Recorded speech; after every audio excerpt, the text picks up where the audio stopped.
Hello, BookTube. Some of you will remember the BookTube channel, The Active Mind. Maybe some of you will remember him for his wonderful inviting channel. But maybe more of you will remember it because he was the scorched earth scene of a bitter defeat for this channel. Because the YouTube algorithm served his channel up to me, I took one glance at it and thought, this is prime material for Bro Watch.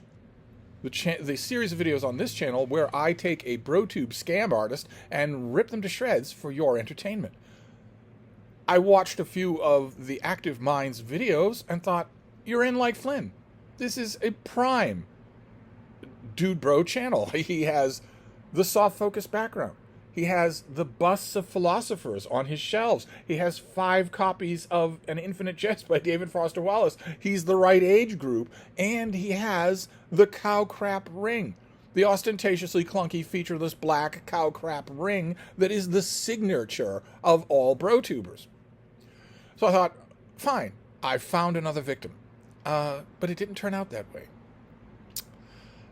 Because first, he disappointed me by making thoughtful, genuine content, which is something BroTube grifters never do.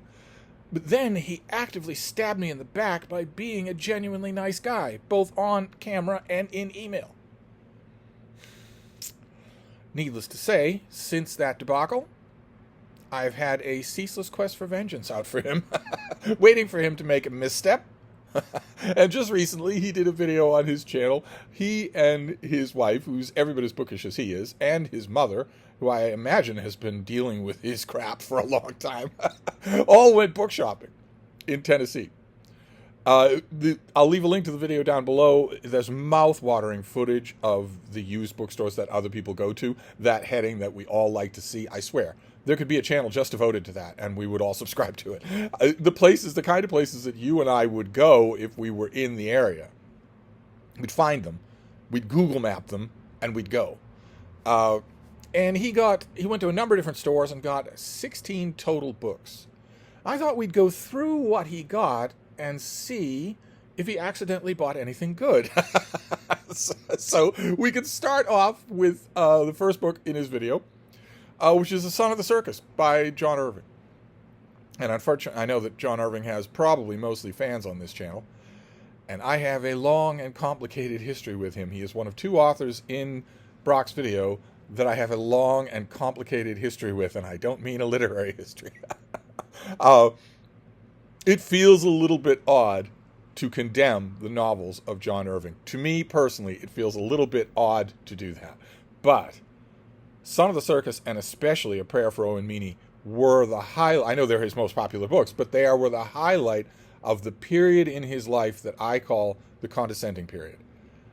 The books are made of condescension. They're solid, congealed blocks of condescension towards the simple, everyday, homespun pieties of the mass of everyday readers that he, at that point in his career, had decided that he hated.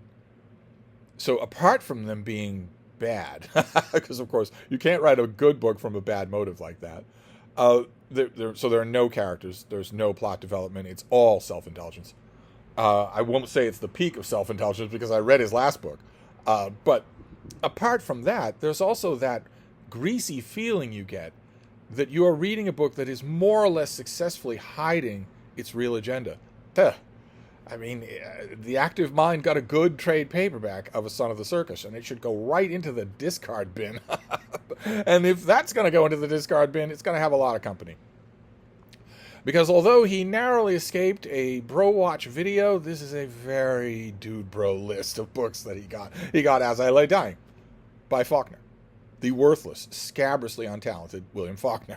He got Ulysses by James Joyce, a big floppy paperback. Says in the video that he imagines it gathering a little dust because he's not sure he's going to get to it right away. As I Lay Dying might be short enough for him to do before the end of the year, but not Ulysses. It might be a while before he gets to Ulysses. And I was reminded, as I am at all times, of a quote from an exchange from The Lion in Winter, where King Henry II is saying to Eleanor of Aquitaine, "Give me a little peace." And she looks at him smiling, but it's not a real smile. It says, "A little? How about eternal peace?" Now there's a thought.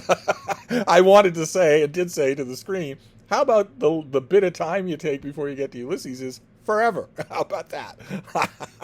Then he got Childhood by Maxim Gorky. And this was interesting. There's an interesting thread that runs throughout his video. He's very fascinated by Russian literature, but interestingly, he's growing a fascination in off-brand Russian literature, in Russian literature that isn't the Big Five in America, in English language translation, in English language, in American pedagogy, in schools. This is the Big Five for the Russians, but there's a constellation of Russian authors who aren't that. Of course, if you'd gone to any of those off-brand Russian artists in their lifetime and said, well, you're not exactly Dostoevsky, they'd have hit you with a bar stool. Maybe not. Maxim Gorky is the author that he picks. Gorky might not have hit him with a bar stool, especially after one particular event in his life that would have made it difficult for him to rabble-rouse in bars. But he picked Childhood by Gorky. In a hardcover that, if I remember correctly, is a really dusty translation, but that won't be the last time we see such a thing on this video. He also mentions that there were the other. Childhood is part of a series of books, and he mentioned the others were there, and he didn't get them because he was worried about travel weight and luggage and whatnot. I winced a little at that because from my own experience at my own used bookstore, I never leave anything behind. I'm never going to see it again, so I never leave anything behind. Then he held up an example of a book that he's obviously read, or read most of, and that is The Painted Bird by Jerzy Kosinski, which he finds a lot more worth in it than I do. He immediately admits that it's horrible and vile and violent and soiling, but then says he just really enjoys reading it anyway, and I've heard that from a lot of fans of this writer. A lot of them. I've had a lot of people over time tell me, well, why don't you like Kosiński when there's an author immediately to the left of him and an author immediately to the right of him that you not only love but introduced me to? Why is it that you don't like this guy in the middle? Not quite sure that I know why. So maybe this video would be a push for me to reread him if I were going to give the active mind any kind of coercive ability over my channel. But I'm not, because he's a loser. But we move on from Kosiński to Zola, the debacle, which I think it was a Penguin Classic that he held up. Kind of fascinated by Zola, so he's moving on to more works. Penguin did, I think, a dozen little paperbacks of Zola that crop up in used bookstores. So then 2 books by Don DeLillo. Who I have had the opportunity to review. For those of you who don't know what I'm talking about, I reviewed books at the dawn of time. For a long, long time, I reviewed books for newspapers. And then I left the whole game of reviewing and went into book selling for a quarter of a century. No idea why I didn't keep book reviewing while I was doing that, but I didn't. And then I got the idea that I wanted to get back into the book reviewing world. Book reviewing, book editing, all that sort of stuff. And I was told by all and sundry, and I believed it myself, that, it's not really going to be possible. Maybe a local newspaper, but it's not really going to be possible. But the publishing world has long memories, and they don't turn down energetic pitches, so I did manage to get back into the world of book reviewing. And when I got back into the world of book reviewing, when would that have been? 2006, 2007, something like that. So almost 20 years ago. When I did that, I had a little tense urgency in me. Please give me a chance to review some of the major authors from before or during when I was selling books for newspapers now. Please give me a chance to review some of them, and I did get that chance. And DeLillo was one of those chances. I reviewed a couple of him. He's not good. He's not good. If by good we mean that you set out the size of your task and you do it, and it's all good, or mostly good. He's good in moments. He's almost never written anything prolonged that's good. He doesn't have it in him to do. So I didn't understand Underworld at all. You've got that famous first part of Underworld. Okay. Yes, the publisher actually detached it and published it as a book on its own. That famous first part of Underworld is a sustained, absolute masterpiece, easily the best thing that this author has ever written. But not the book. Not the whole book. it's like he refuses, until recently, when his novels, his latest things have been tiny little things, 70 pages soaking wet. But until then, he seemed convinced that he could write novels, when he can't. He can write ideas, scenes, an act of a play, that sort of thing. And The Active Mind gets White Noise and Libra, which are two perfect examples of what I'm talking about. They don't hold up as books at all. But they have brilliant moments in them. White Noise has a few of them, and Libra has at least one, the long narrative sequence right at the heart. I don't want to spoil anything, but the book is about Lee Harvey Oswald.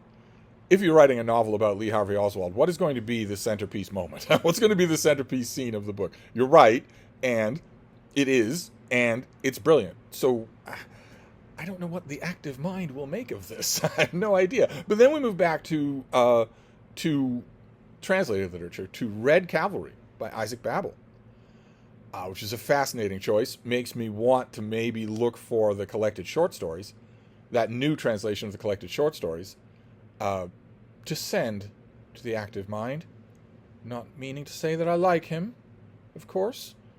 He humiliated me in front of my tens of subscribers by not being the kind of bro-tube target I thought he was. But in addition to the Red Cavalry, which is, again, we're moving to the fringes of Eastern European literature. Babel is not as well known as he would have been if he'd lived a long and productive life. But after that, what in a book haul video of mine I would call the find of the day, I got the impression just from the glow on Brock's face that it was the find of his trip, which was the 12 Chairs by Ilya Ilf and Evgeny Petrov, which is it's 100 years old. It's a Soviet novel that is really, really good. It's a really interesting, fun, dark novel. There's the best character in the book. The main character in the book is one of these kind of roguish, petty thieves that the Russians just love. They just love to make them major characters in books. I don't think they ever really work as major characters in books, but the other major character in the 12 Chairs is a defrocked Russian nobleman. Of course, the revolutions have taken place. The world has changed. But this nobleman's name is Vorobananyov. And Vorobananyov had, before the revolution, hid some of the family jewels in an ornate chair. And he now needs to look for it. There are a whole bunch of chairs from his old estate. He needs to look for them in order to recover those jewels. And that is the inspired framework for this book. I didn't know, I wasn't familiar with the edition that Brock held up, but it's well worth your time to read. And the edition that he held up looked new. So apparently there is a new translation of this book. I don't know. I should look into that. Then next we have a relatively contemporary novel. There are a couple of relatively contemporary books on this list. One of them, we'll get to it. But the other is The Brothers K by David James Duncan. I imagine that a lot of you have read The Brothers K. If you're of a certain age, you remember when it was the only thing anyone walking into a bookstore wanted to know about. They wanted, what is this book that everyone's talking about? I like it. I like it. It may or may not be the second book on which I have a long and complicated history, but I like it. I'd be really curious to know what The Active Mind makes of it, since he is familiar with the Dostoevsky classic that is obviously being alluded to in the title. I'd be really interested to know. But then we get another Russian classic, or non-classic, a book that wasn't allowed to be a classic, a book that was blacklisted. Its author was blacklisted. He found a copy of Vladimir Maximov's A Man Survives. It looked like a battered old hardcover. A Man Survives is not a good translation of the title of the book. I'm assuming that the hardcover that he has is not a good translation of the book. Maximov could really use a suite of translations, just a whole bunch of new translations, and maybe he has them, and I just don't know about it. Something for the folks at the New York Review of Books to get on if they haven't already. It's another, very much like The 12 Chairs, it's another very mordant, very dark Soviet comedy. Really, really good, really accomplished. Quite a find, actually. I never see Maximov at my bookstore, ever. then, well, we want to verge. We're verging. We're getting too many hits here. We want to verge back into the dude bro realm. The Black Ring is calling. So we have Letters to a Young Poet by Rilke, which is a brilliant work, but has been so appropriated by the dude bro world that you hardly even know it anymore. I remember the trade paperback that he held up. It's a pretty good one. Then you have The Sailor Who Fell from Grace from Grace with the Sea by Mishima.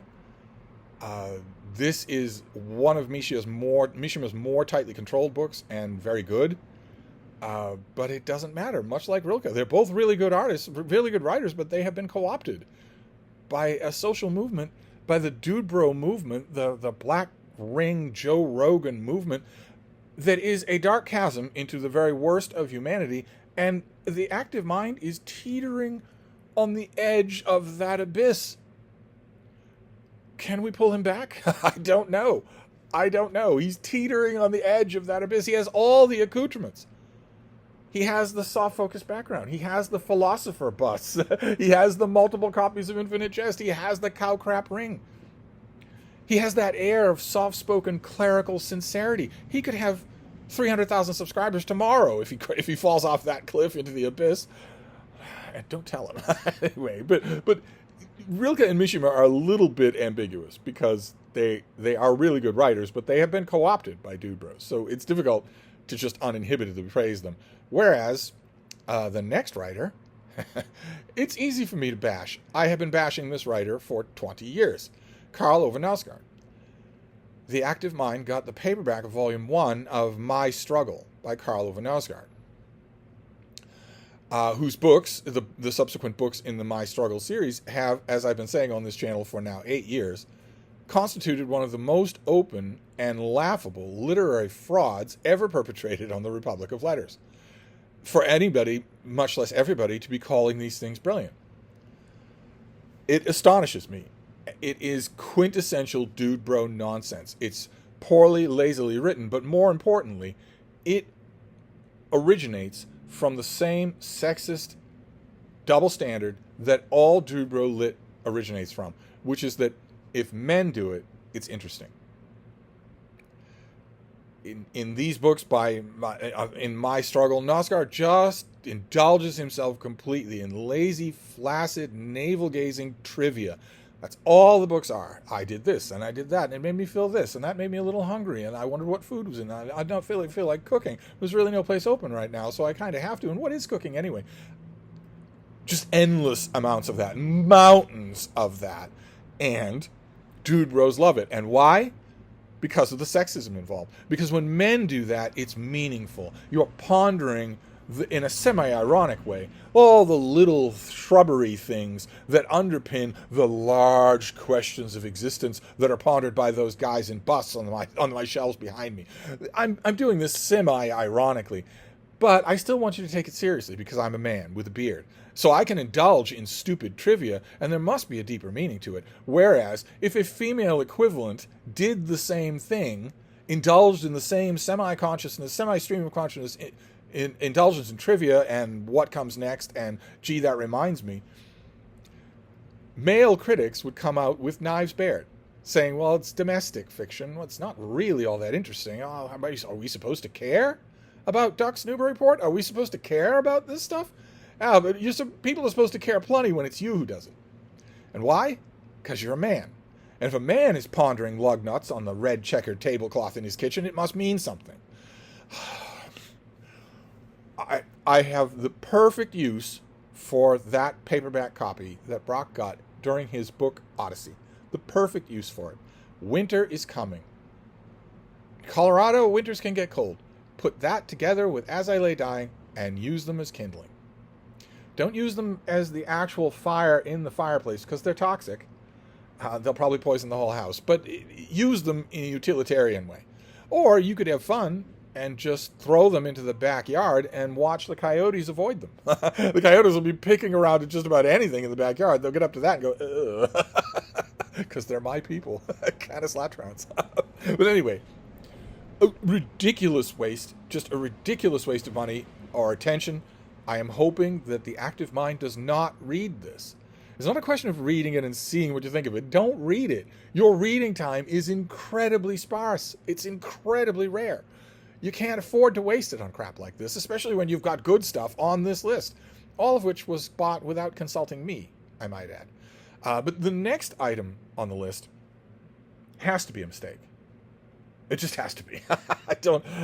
Earlier in the video, Brock mentions that he's really kind of wanting to get into poetry, and he was thinking about Emily Dickinson.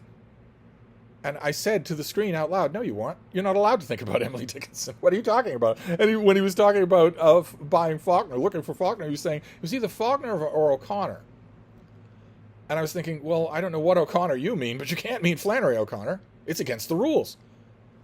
Guys in reverse baseball hats with face tattoos would come onto your set and remove those busts. They would take them away. You're not allowed to have them if you're even dabbling in a woman writing books for ProTube. But the next thing is Under the Sign of Saturn, a collection of essays by Susan Sontag, who last time I checked was a woman. So I'm baffled by that. It has to have been a mistake. I'm assuming that maybe in his hurry, the active mind thought that it was a book of essays by S. Ontiag, maybe a Czechoslovakian author, a man with a huge beard, but a Czechoslovakian author. I don't know. Susan Sontag is great. This book is great, but I don't want him to get in trouble with his dude bro fraternity by reading it. And then the final thing in his video, a gem of a find, a perfect condition hardcover of the collected fictions of Borges, just beautiful, with a plastic dust jacket covering on it that I assume he didn't put there. I assume that was that way out of the bookstore. Not all of his books had those. Just lovely. I'm sure that you know the cover design that I'm talking about. It has the embossed pattern in the middle of an otherwise blue cover inset with an inset photo of Borges. There's a volume of collected fiction and a volume of collected nonfiction. I wish I had them both. I don't have either one of those. They will turn up at my own bookstore. But it was a wonderful way to end things. And that Borges book is big. It's a big collection. So surely your reading time would be better spent not by getting to As I Lay Dying and maybe letting it be a while before you get to Ulysses, but never getting to Ulysses, throwing out As I Lay Dying and spending the rest of the year reading Borges. Surely your reading time would be better spent doing that. And that's to say nothing of, now this video made me, the flirtation with contemporary, I shouldn't say contemporary, 100 years old, but you know what I mean, post-classic Russian authors. That is a rich, rich field of reading, only a tiny fraction of which has ever been translated. But it made me think right away of Life and Fate by Vasily Grossman, which is a dude bro favorite because it's really big, and it's written by a guy who, we don't know every detail about his wartime history. It's possible that he shot a woman. I was trying to remember if Brock has ever read Life and Fate or even has a copy. I'll have to ask him, because he's a nice guy. And if he hasn't, I can find him a copy of that easily at the Brattle Bookshop and send it off.